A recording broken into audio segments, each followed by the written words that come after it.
জঙ্গলমহলের প্রত্যন্ত গ্রামে পুষ্টিকর খাবার থেকে বঞ্চিত শিশু ও গর্ভবতী মায়েরা। প্রসূতি মা শিশুদের পুষ্টিকর খাবারের পাশাপাশি শৈশবের মানসিক বিকাশ ঘটানোর প্রাথমিক পর্যায় কেন্দ্র আইসিডিএস সেন্টার।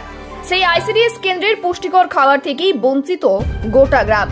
বারংবার প্রশাসনকে জানিয়েও হয়নি সমাধান। শিশু বিকাশ উন্নয়ন আধিকারিক গ্রাম পরিদর্শনের কথা দিয়েও আসেননি বলে অভিযোগ গ্রামবাসীদের। ঘটনাটি বাঁকুড়া রানীবাঁধ ব্লকের রাউতড়া অঞ্চলের ডুবুখানার। গোয়ালমুড়ি মৌজায় দুইটি গ্রাম, গোয়ালমুড়ি ও ডুবুখানা। কিন্তু আইসিডিএস কেন্দ্র এক গ্রাম থেকে অপর গ্রামের দূরত্ব প্রায় 2.5 কিলোমিটার।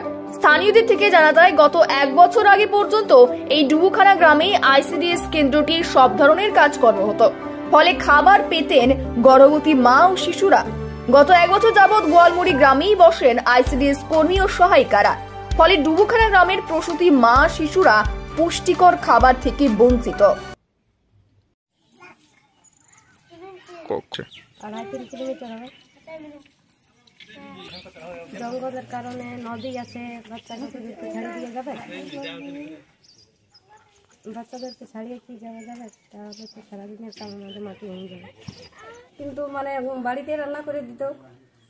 সেন্টার তো আমরা কোনোদিন আনি নাই। সেন্টার আমাদের অনেক দূর, হয়তো 2.5 কিলোমিটার হবে। অত দূর কি প্রত্যেক দিন যাওয়া সম্ভব? আর জঙ্গল আছে, নদী আছে, নদীতে জল পেয়ে যায়। বাচ্চাকে ছেড়ে দেওয়া তো সম্ভব নয়, আর নিজেদের যাওয়াও সম্ভব নয়। কি করে আমরা যাবো? অত দূর থেকে আমরা খাবার নিতে পারবো না। আমরা যদি ডুবুখানায় খাবার পাই তো নিব, না হলে আমরা নিব না। ভুক্তভোগীরা দীর্ঘদিন সমস্যার সম্মুখীন হলেও কোনো সমাধানের আশ্বাস পাননি। কবে হবে তাদের সমস্যার স্থায়ী সমাধান, সে আশায় প্রহর গুনছেন ডুবুখানা গ্রামের বাসিন্দারা।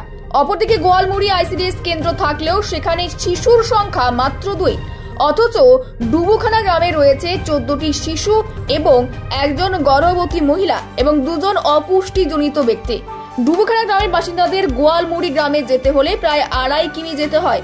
বাড়ির কাজ ফেলে শিশু ও গর্ভবতী মায়ের খাবার আনতে যাওয়া প্রায় অসম্ভব, কারণ রাস্তার মধ্যেই রয়েছে জঙ্গল ও নদী। আমাদের এখানে এই সেন্টার গোয়ালমুড়ি ডুবুখানা নিয়ে একটা কেন্দ্র। ওরা যেহেতু দূরের পাড়া নিয়ে, ওরা নদী নালা আছে বলে ওরা যাতায়াত করতে পারছে না, এই জন্য ওরা খাবার নিতে পারছে না। তারিখে ওরা গেছিল অফিসে, ওরা বলে সিডিপির সাথে আলোচনা করেছে যে আমরা অতদিন থেকে আমরা কেন্দ্র নামে আমরা অ্যাপ্লিকেশন দিয়েছি, কেন আমাদের কত দূরে কি হয়ে পড়ে আছে ওটা জানতে চেয়েছিল।